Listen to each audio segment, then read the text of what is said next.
And welcome everybody to the Daily Space Weather. Starting things out looking at the sun here in composite. 2 species of ionized iron, 1 species of ionized helium. And thanks for tuning into the Smash News Network, least busted name in news, where we call balls and strikes. I've got no vested interest in anything. I'm no fanatic except about the truth and about facts. That's yesterday and today's data from SDO. We've got some new sunspots to report on and lots more. Here is the SDO intensitygram, also yesterday plus today. Huge sunspot group here just moving into the Earth-facing portion of the solar disk. Sunspot 3112 and sunspot 3116. A new group forming behind it is impressive as well.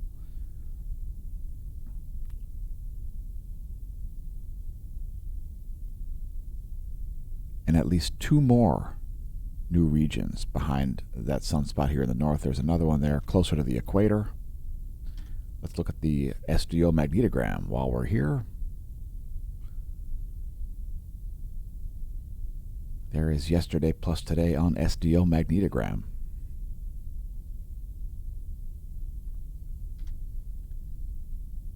If you'd like to support the channel, please do. Become a member of the Smash Team at the Gold or Silver Smash Team level, thanks to our Gold and Silver Smash Team members. You are executive producing the content, increasing the likelihood that it will continue to exist, remain publicly visible, and free for all to view. And if you haven't seen the forum yet, were you aware that we have a forum? Yeah. Well, before we get to it, let's talk about Twitter. Do you really think censorship is ending on Twitter? I mean, I think it's a joke. I think it's another investment scam by people's hero, Elon Musk. And if you want to see tweets about things you won't find anyplace else, follow us over on Twitter. Yes, twitter.com/smashomash. The censorship has not ended. In fact, I think it's just as pathetic as it was in 2020, if not worse. Let's talk about our mission. This is part of the reason why we find it to be so pathetic, because it's antithetical to large portions of our mission, like the seeking of facts and the propagating of said facts. So anyway, here's our Smasho mission. You can find it at smashomash.com/forum/mission.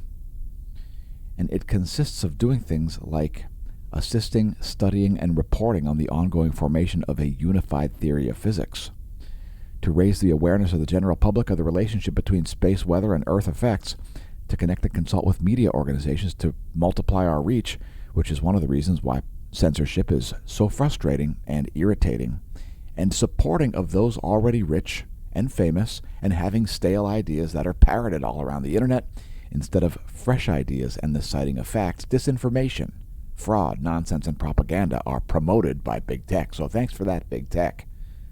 Also to demonstrate cutting-edge proof of concept solutions to problems, to publish scientific papers in a multidisciplinary manner, such as explaining the mechanism underlying the solar sunspot cycles in a plausible fashion, also the solar polar field reversal cycles.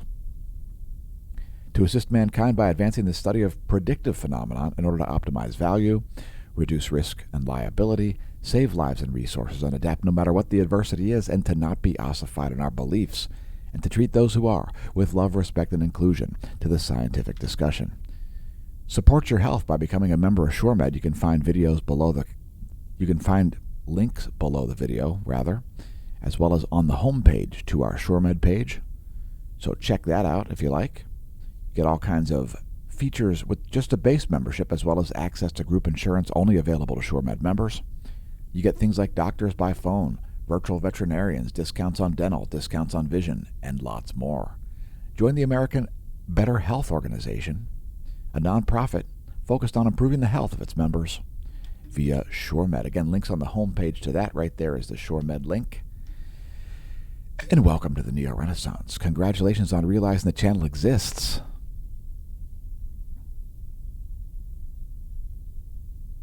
As we produce the most detailed imagery of the sun and comprehensive space weather you'll find anywhere. One of these days, maybe Elon will promote the channel and watch it and not lose millions of dollars worth of Starlink satellites by listening to our forecasts about things like geomagnetic storms. If you find the link below the video to the Red Bubble Shop, you'll find our products here listed in order of best-selling. Now the bestseller there on the upper left contains words that shall not be mentioned. Because reasons. Because facts are now controversial. But in any case, today's featured product, which I'm actually wearing, is a re-release. Down there in the lower left, it's Smasher Price, My First Pandemic. So this was pretty well received originally. We decided to put it back out because the mask wearing continues, folks. So here's my current example of it.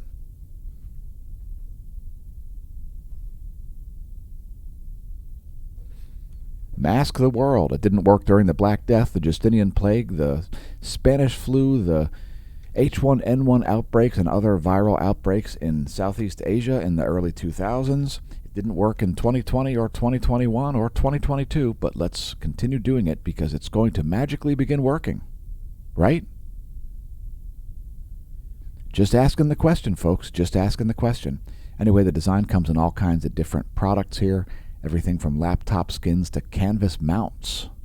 There's even a clock available there. Would you like a comforter with the Smasher Price My First Pandemic? Get yourself a souvenir and congratulations on surviving a global pandemic. So far. Well done. Well done. And of course, it's got smashomash.org printed across the Earth-size mask, as we've got Earth-scale reach, and thanks to our viewers from all around the planet. For supporting the content, press like and subscribe. If you refuse to open your cobweb-encrusted wallet and send us any cash or pick up any products, press like, press subscribe, press share. And thanks to our YouTube subscribers for putting up with the pathetic censorship on the platform. If you're viewing on BitChute, make sure you view our playlists. If you haven't seen our videos about non-space weather, and you're a YouTube viewer, check out the cosmology segments. Or perhaps smashomash.org presents the sun. Or perhaps driving, riding, and pro tips. What about terms defined? Are you familiar with the term sharticle? Do you know what a sharticle is? Well, head to terms defined. We'll even talk about President Biden's interpretation of certain portions of the Constitution. And let's get back to the video here. Looking at the volcanoes, and we see Mauna Loa on the list. So starting out here with Shiveluch on the Kamchatka Peninsula. No volcanic ash identifiable on the satellite from Shiveluch. Don't assume it's not erupting. Abiko is erupting, producing a 12,000-foot ash plume. 12,000-foot ash plume also from Nishino-shima. Suwanosejima, 7,000-foot ash plume as it explodes. And we've got some activity on the White Island volcano there, north of the North Island of New Zealand, as it is now exploding, producing low-level diffuse ash, flight level 030, over the White Island volcano. And there you go, Mauna Loa showing up. 44 earthquake events with magnitude less than 3.0 in the past 24 hours.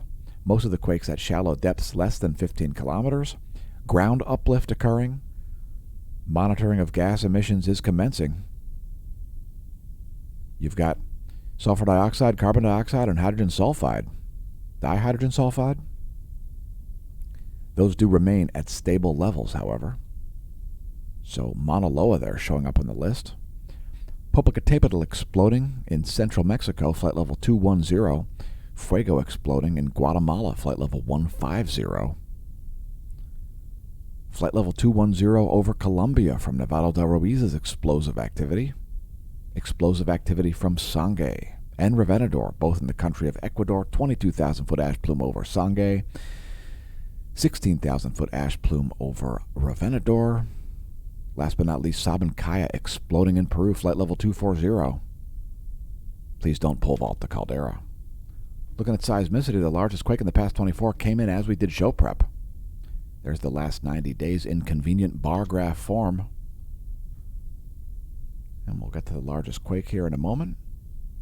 Just going to scroll up the list here and cite the largest, like this 5.3 at Japan, a 5.1 at the Mid-Atlantic Ridge in the southern Atlantic Ocean. Southern Alaska there seeing a 4.9. Let us know in the comments if you felt that quake. So pretty calm here over the past 24 hours overall. And then a foreshock at Tonga at 7:58 Universal Time, and then a larger quake at a 5.5 magnitude at 9:24. So approximately an hour and a half later, seeing that 4.9 as a foreshock, we had a 5.5. Is the 5.5 a foreshock? Let us know in the comments what you think. And let's get back to space. Space, a frontier.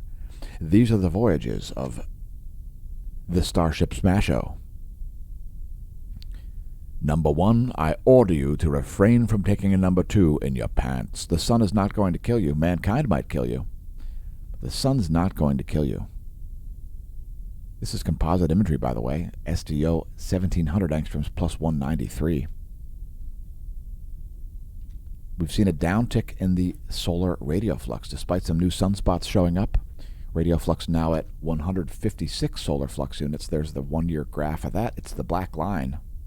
The red line below it is the sunspot number. Space weather enthusiast dashboard from NOAA here, forecasting some geomagnetic unrest late today and early in the day on Sunday the 9th. So we'll have to see what that's all about. I don't see any explanation of it there, but that's what the Space Weather Enthusiast dashboard says. That's NOAA's forecast. Now we're going to look at the last 4 hours of Earth's magnetic moment from space.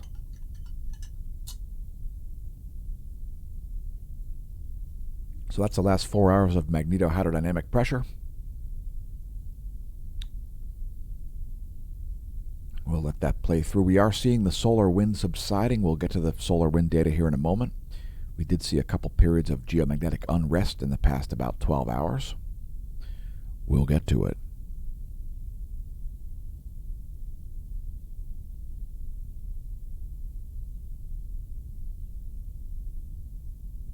Next, Earth's magnetic moment from the ground. Geospace delta B refers to changes to Earth's B field, the B field being the field going through the magnet when the magnet is the Earth. And like the last video, that's the last 4 hours. We do see some mild auroral activity happening. If you've got images or video of the aurora, let us know. Hit us up on Twitter or someplace else, and we'll gladly share your photos or video. Planetary K-index here, just over 3. Current conditions are 3.33 for the KP index, a measurement of global geomagnetism. Again, we did see brief periods of geomagnetic unrest conditions. KP4, KP 4.33. And let's look at the real-time solar wind, which has been subsiding here. Looks like we may have seen a minor CME impact out there at Lagrange 1. A little bit of a density spike having happened there. Current conditions are solar wind density about 6.4 protons per cubic centimeter, solar wind speed 462 kilometers per second. Also noteworthy is this shift to a negative BZ. So this is a strong negative BZ right here. If we see the field increase, or if we see that get even farther to the negative side, that red line there, we can expect geomagnetic unrest to commence once again. There are the GOES magnetometers over the past 3 days. Those arc-jet moments are the GOES 16 and 17 using their thrusters to maintain their geosynchronous orbits. Those thrusters can create plasma that can affect the magnetometer, so it's shown there. NASA not hiding data, NASA putting the data right in front of your face. If you want to see that more in depth, just go to the 6-hour forecast or the 1 day, and there you go. There's the data. Not being hidden, not being obfuscated. It's right in front of your face. If you have any idea what to do with it, you'll be just fine. So let's take a look at the top view ecliptic plane field plot here. This is the solar plasma's polarity. And Earth yesterday, about when we did our video, was moving into the South Pole current sheet shown here in red. One thing also I would note is that we are still waiting for the north solar polar field to leave the north heliographic pole. It's still there. The south one has entirely left the southern polar region. The north one's still somewhat fixated. at the north heliographic pole. Next, our solar line-of-sight field plot. This imagery depicts the sun's B field in blue, solar polar fields in red and green, and the solar magnetogram. And let's move to coronal holes.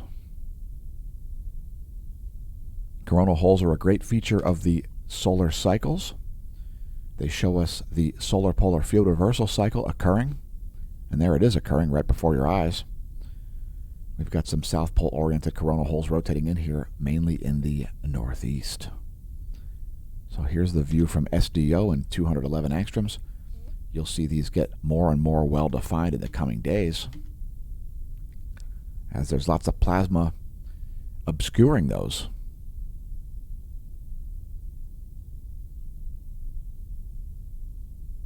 And next we'll move to sunspots.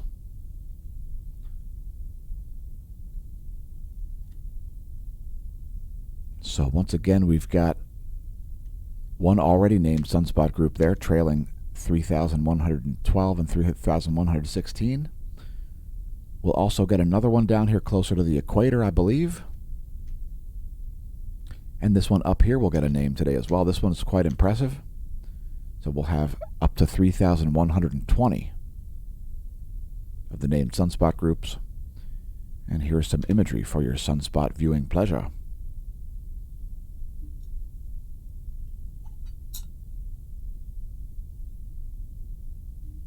This group up here, quite rapidly forming, will get named today.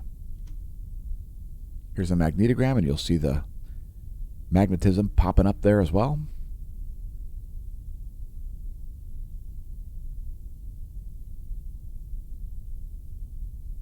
It's fairly impressive. It looks like it's already beta gamma class. So here's 1700 angstroms plus 193 angstroms. Great imagery there from SDO. Proton flux remaining flatline here. The flaring has been pretty minor in the past couple of days. There's the X-ray flux for the past 3 days. We did recently see a long duration C-class flare, so we may see some relativistic particles from that. We'll be keeping an eye on it. And when I say eye on, well, pardon the pun. Next, the last 24 hours in 131 angstroms. One of the two top wavelengths to view solar flares, the other one being 94 angstroms. And let's continue on to a star chart. So Jupiter has just set in the western sky here over Lehigh Valley, Pennsylvania. Mars is up high near the ecliptic, near the apex of the ecliptic, right around the point of the galactic plane where it crosses the ecliptic. And Mercury still rising ahead of the sun there. If you're up before dawn, you may see that if you've got a low horizon. And check it out, Deneb is just about to set in the northwestern sky. Next, a solar system forecast. We've got a gibbous waxing moon, a couple days until a full moon here. Here's your 1 week forecast of the solar system. And there's where things will be in 1 week. Mercury ripping around the backside of the sun to blast past Venus and give it a little company, as we've got 7 planets on this side of the sun and only 2 on the opposite side. Next, looking at some coronagraphs. This is yesterday's full series of images. We got 77 frames there.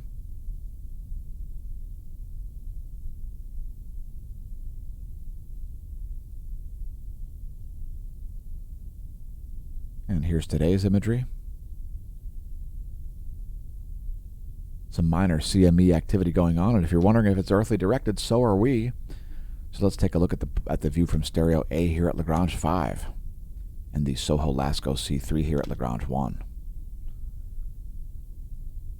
Now, if they were earthly directed CMEs, they would be off in this direction from stereo A's perspective, and we see a heap and helping of nothing out there. Absolutely nothing. So definitely no earthly directed CMEs. Those CMEs are all on the far side of the sun. They couldn't be less earthly directed.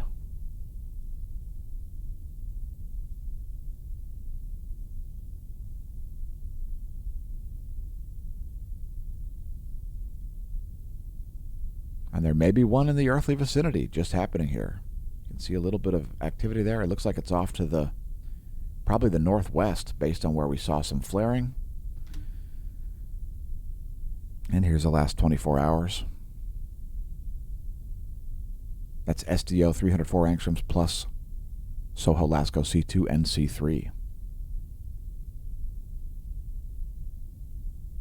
You see a little bit of flaring happening up here. That's where that CME is coming from. Again, it looks like it's off to the northwest. There's the last 24 zoomed all the way out to include Venus.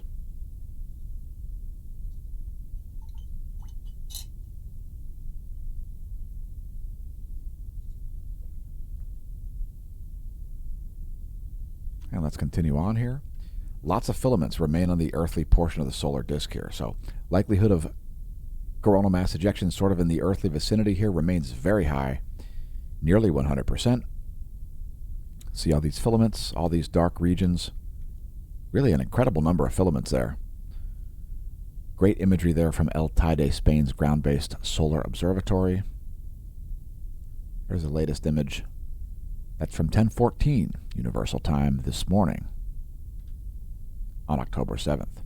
So here's the last 24 hours from the great, highly detailed SDO imagery.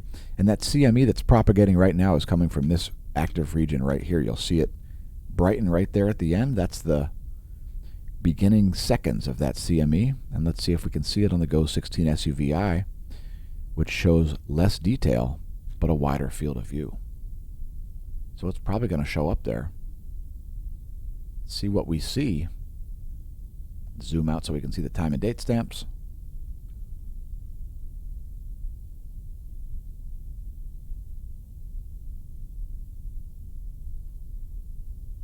And I'm not seeing a CME there, but the coronagraph data does not lie, so for whatever reason they're not showing up on the GOES 16 SUVI.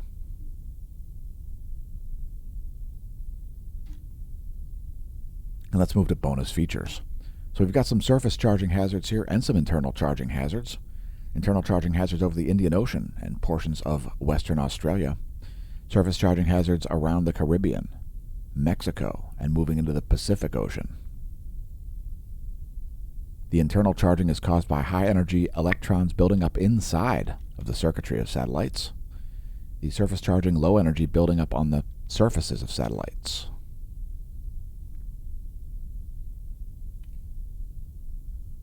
There's your GOES electron flux over the past 3 days, and NOAA is forecasting for similar levels of electron flux. There's NOAA's forecast.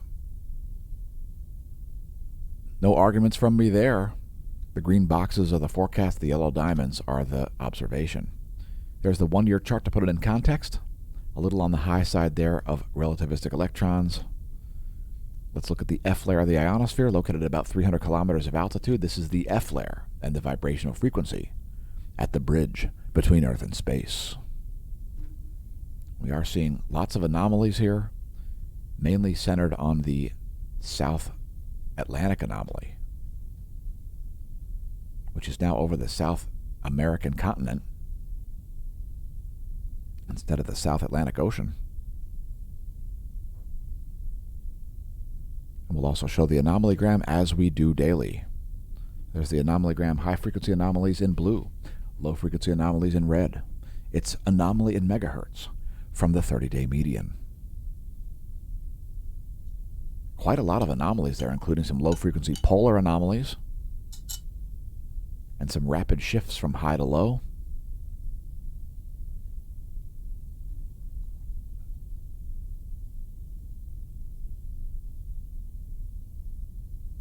And here's the latest image, 10:15 Universal Time ionogram and 10:15 Universal Time anomalygram. Next, we're going to show the total electron content forecast. The free electrons between your GPS satellite and your handset. Feel free to pause the video on this frame if you're not familiar with the distances to certain objects and phenomena like Van Allen belts. Distance is shown here in miles, and here's the total electron content forecast. It'll show you the most likely places for GPS errors, which tend to occur the most around the equator at noontime.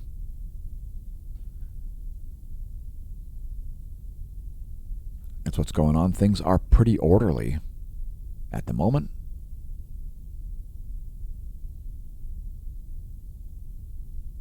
Mostly constrained around that equatorial band where you would approximately expect them to be. We've got more bonus features here in the form of the latest solar intensitygram and the latest solar magnetogram. So there you go. Again, new sunspot groups. This one's going to get a name. I think that equatorial group already has a name. There is also a small sunspot right there. This one here has grown rapidly and does indeed have complex magnetic fields. It is beta gamma class, at least.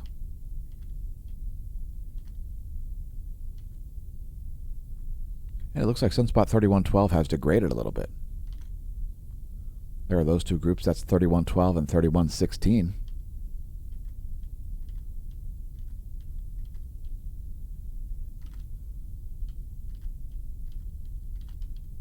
And how about some more images here? This is Iron Star. 3 species of ionized iron yesterday plus today from SDO. That's the SDO browse data feature, by the way. It's just spectacular. And now it's time. Time to show some incredibly cold weather forecasts, as we're barely into October and there's going to be a lot of freezing going on. So let's do it. And before we do that, let's pause for station identification. Thanks for tuning in once again to the Smash News Network. Least busted name in news. And thanks for leaving a comment, TinMan1057 and Mama D1K. Good morning to both of you as well. And here is what's going on. This is how we're starting things out today. We're starting out by looking at the aurora forecast from nullschool.net. So another cool feature of Null School is that not only can you look at carbon dioxide, you can even look at forecasts here, but there's the space portion, right? If you click on space on Null School's wind map, you'll find the auroral oval, the most likely places to see aurorae, and things pretty calm here at the moment. Let's get to our regularly scheduled meteorology portions. And there are the surface winds of the eastern world. Here are the jet streams of the eastern world. How about the jet streams of the western world, the Americas? Doubled up jet stream over the eastern U.S. Cold air being injected nice and far south. And a huge bend in the North Atlantic. Here are the surface winds of this side of the planet. Surface winds of the central world. There you have it. And here are the jet streams.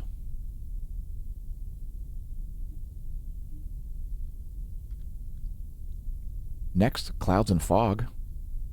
It's the 3.9 nanometer radiation map for the Americas. This infrared satellite, part of the NASA Interactive Weather Satellite Suite.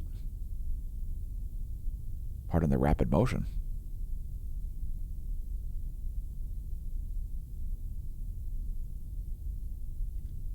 And here's your weather.gov map, and check out the hard freeze watches.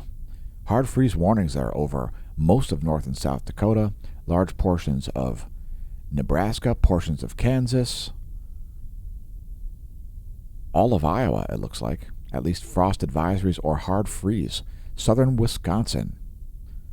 So all kinds of cold weather forecasts happening there as Canadian air pushes far south. Freeze watches, etc. If your county is lit, click your county.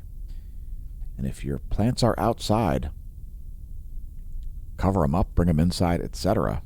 before that hits, because that is looking on the cold side. So here's your GFS temperature forecast in degrees Fahrenheit. This is just the raw temperature. And yowzers, expecting to get into the 20s in portions of Michigan and so on there. That's your 72-hour GFS your GFS temperature forecast. And here's your 72-hour GFS temperature anomaly forecast. This is in degrees Celsius.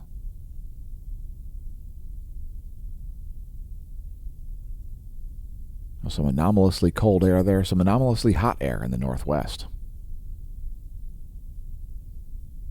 Also, Maine and Nova Scotia seeing some anomalously hot air. And of course, there's a lot of hot air on YouTube. So let's continue on. Huge anticyclone over the north-central U.S. at the moment. Check it out, a large high-pressure dome there. You can see that clockwise rotation happening on our pressure map on windy.com. And a double low there in the North Pacific. Hey now, what happened? Give me control, I say. Here's your NASA GOES lightning mapper.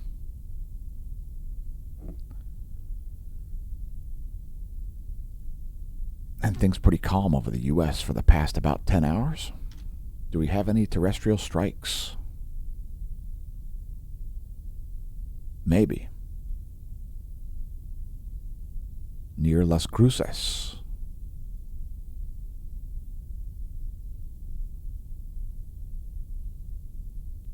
Little thunder shower happening there near Las Cruces.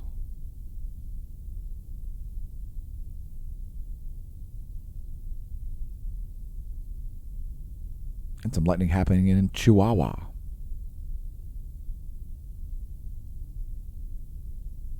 That's your real-time lightning map, and let's continue on as it's pretty uneventful here. Here's your U.S. Doppler radar map and some snow falling in central Alaska there, as well as it looks like some in eastern Canada. We'll focus on the lower 48 for the remainder of the video. Here's your U.S. Doppler radar. Here's your shortwave radiation map showing clouds and fog. It's too dark to use the visible satellite, so we use the 3.9 nanometer radiation satellite. And there is the water vapor map. Things pretty homogeneous here over most of the U.S. No major moisture or major dryness happening. Here's your recap, U.S. Doppler radar.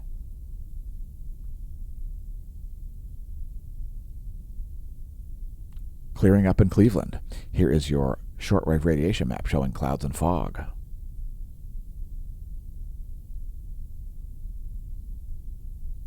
And here is your water vapor map showing all the water vapor. And we'd like to show all the facts on the channel. So thanks for tuning into it once again, viewers. Congratulations on realizing it exists. And may that solar wind be at your back. Opinions expressed in this video, not necessarily the opinions of Smash News Network, least busted name in news.